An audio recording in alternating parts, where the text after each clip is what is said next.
La migration intracontinentale, extracontinentale et l'exode rural s'accentuent dans ce 21e siècle. Les causes sont multiples et multiformes. Ces causes sont économiques, politiques, naturelles, éducationnelles, psychologiques, institutionnelles, volontaires. Héritiers du capitalisme, beaucoup de gouvernements des pays en développement s'enrichissent au détriment des pauvres populations. La dictature, l'absence de la démocratie, la pauvreté, le chômage et la malnutrition deviennent le vécu quotidien des populations.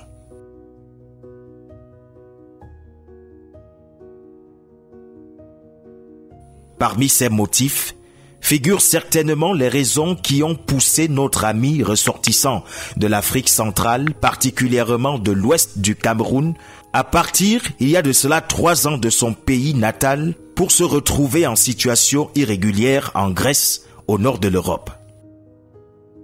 Bonjour, Écho 237. Ça c'est une grande surprise. Car je viens à peine de me réveiller, le temps pour moi de faire ma prière et puis m'apprêter pour le boulot. Je suis Stevie Saha, originaire de l'Ouest Cameroun. Je suis dans ce pays il y a de cela 3 ans. Je suis arrivé le 16 avril 2019. Aujourd'hui, je suis venu partager ma petite expérience avec tous ceux qui sont passés par ici, ou alors ceux qui aimeraient passer par ici. Alors j'ai quitté le Cameroun en décembre 2019 pour la Turquie. De nombreux compatriotes se retrouvent dans ce pays qui est la principale porte d'entrée en Europe venant de la Turquie. Le trajet de l'Afrique pour la Turquie se fait généralement en avion pour la plupart des cas, et c'est à ce niveau que le calvaire commence. J'ai fait un voyage qui n'a pas été facile, contre ma volonté. Je me suis retrouvé dans une ville de la Turquie que je ne connaissais pas. Et puis, j'ai pris un canot. Donc j'étais obligé parce que j'étais au pied de l'arbre. Donc, c'est arrivé et Dieu merci, je me suis retrouvé en Grèce, qui est mon pays d'accueil, dans les bonnes conditions. On m'a accueilli. Je suis allé dans un camp où j'étais enfermé pendant 4 mois. Et puis, après ma libération, je me suis retrouvé à la capitale. Donc, je fais pratiquement plus de 2 ans à la capitale. Enfin, on pense avoir réalisé l'exploit après avoir passé cette étape où un bon nombre d'immigrés ont perdu la vie dans cette eau tueuse et très silencieuse. Que non, car le calvaire ne fait que commencer. À mon arrivée dans ce pays, après ma libération dans le camp d'accueil à Kétekos, j'ai fait mon interview et on m'a répondu négatif, où j'ai fait appel avec un avocat. On m'a encore donné un second rejet 1 an après. Donc, pour dire ceci, je suis en situation irrégulière depuis plus de 2 ans et j'essaie de m'en sortir du mieux que je peux. C'est vrai, c'est pas facile parce que il faut éviter d'être au mauvais endroit, au mauvais moment. Il faut éviter de faire des palabres avec la police. C'est de cette manière que j'essaie de vivre en tous les cas. Et je tiens un appel également à tous mes frères camerounais qui sont dans la même situation, ou alors peut-être qui vivent moins que moi, peut-être dans un esprit de ne pas être actif, de se réveiller, car c'est pas parce qu'on n'est pas en situation régulière qu'on ne peut pas vivre, qu'on ne peut pas avancer. Dans tous les cas, moi j'essaie de me battre comme je peux pour pouvoir résoudre mes problèmes. Malgré que la famille me vient en aide, de mon côté, je ne cesse de me battre. Comme bon nombre de compatriotes, Monsieur Sarr, en situation irrégulière en Grèce, ne baisse pas les bras pour autant. Il parvient autant que possible à se faire une vie plutôt modeste.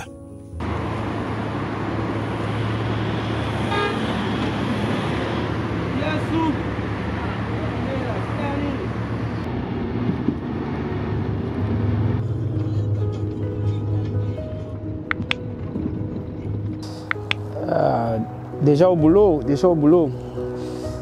Vous savez, ça c'est la période de l'hiver.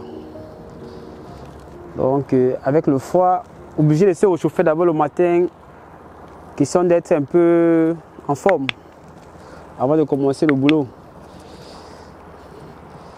Là aujourd'hui, j'ai commencé le travail de ce côté.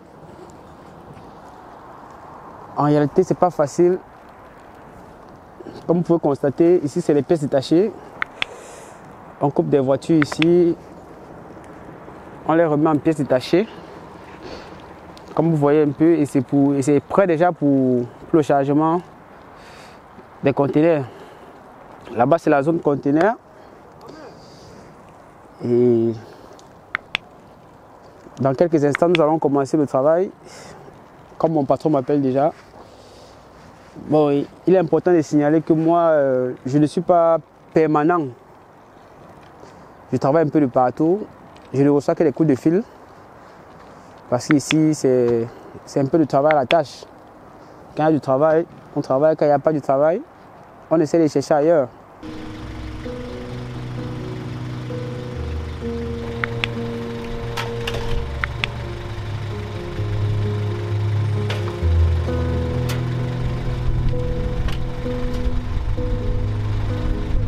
C'est un travail dans le noir. Parce que nous n'avons pas de contrat. Mais il est important de souligner les accidents de travail. Donc ici, nous sommes obligés d'être disciplinés. Nous sommes obligés d'être disciplinés, prudents et avoir la rigueur. Parce qu'ici, après un accident, vous pouvez perdre un membre. Et puis c'est à vous maintenant et à vos moyens de peut-être vous donner la santé. Donc le plus important ici, comme par exemple ce thé, en temps d'hiver comme ça, il faut réchauffer le corps pour éviter peut-être d'avoir une maladie quelconque, comme vous connaissez. Le plus important ici, c'est de se mettre en santé.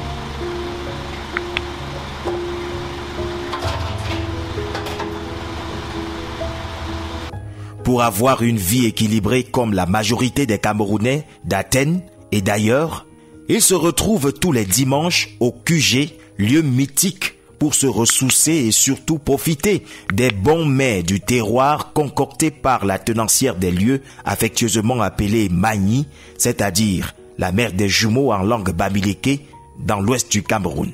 Ce qu'on fait là, c'est le faux. C'est dans cette enceinte, dans cette maison QG. Comme vous le constatez, ici on regroupe tout le monde, c'est un endroit où on se divertit. On boit une bière, on boit un jus, on boit un vin. On voit des personnes qu'on n'a pas vues au long de la semaine. on retrouve des personnes qu'on a perdues il y a un an et puis depuis le Cameroun ou bien alors dans d'autres pays. C'est de cette façon qu'on essaie de gérer le week-end. Il est important de le week-end n'est pas fait pour rester à la maison seulement. C'est vrai, c'est plus se reposer. Les 10 journées de travail. Mais quand même important de venir dans sa famille, qui est le QG. Donc l'initiative a été portée par M. Fobi et Sacha Monte et puis Mani de rassembler les Camerounais vu que nous sommes dans un pays que le nôtre, dont les conditions de vie ne sont pas quand je suis heureux, je suis chez moi, je suis au Cameroun. Je me sens libre. Certes, notre héros n'a pas encore eu la chance de voir son rêve se réaliser. Tout au moins, il a eu la chance d'être encore en vie, là où nombreux de ses amis sont restés.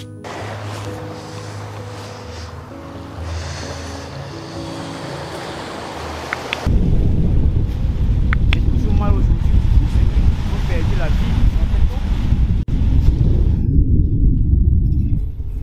Que ce soit du côté du Maroc, de l'Algérie, de la Tunisie, de la Turquie, de la France et de tout autre côté. J'ai toujours eu cette pensée pour eux dans mes prières. En particulier pour mes très chers cousins et petites sœurs qui ont perdu la vie de ce côté du Maghreb il y a de cela quelques mois, en voulant justement rejoindre l'Europe, mais que Dieu n'a pas voulu, qui ont laissé leur vie dans l'eau. Je prie toujours que leur âme repose en paix comme pour les autres, et que l'Éternel les accorde une vie meilleure à ses côtés dans son paradis. Et c'est cela qui lui donne encore parfois la force de continuer à se battre. En fervent croyant, il a espoir que Dieu a un meilleur plan pour lui. Traverser l'eau de mer, quittant d'un point à un autre dans un canot pneumatique, n'est pas donné à n'importe qui. Et c'est pas une chose à souhaiter aux autres.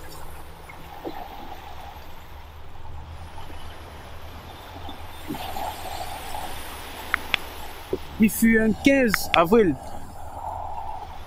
2019, ce jour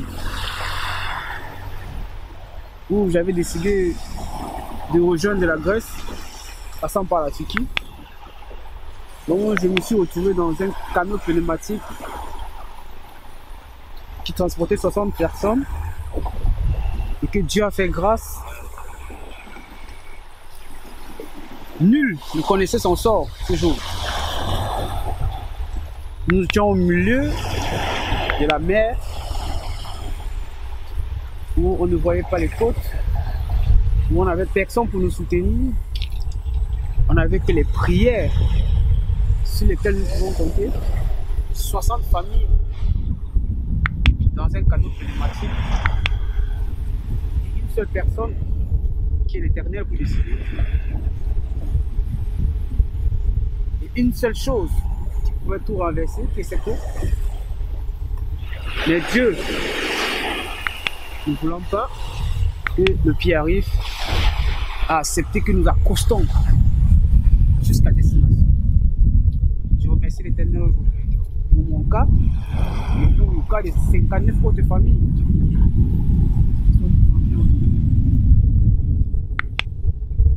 Mais je ne veux pas me limiter à cette réussite.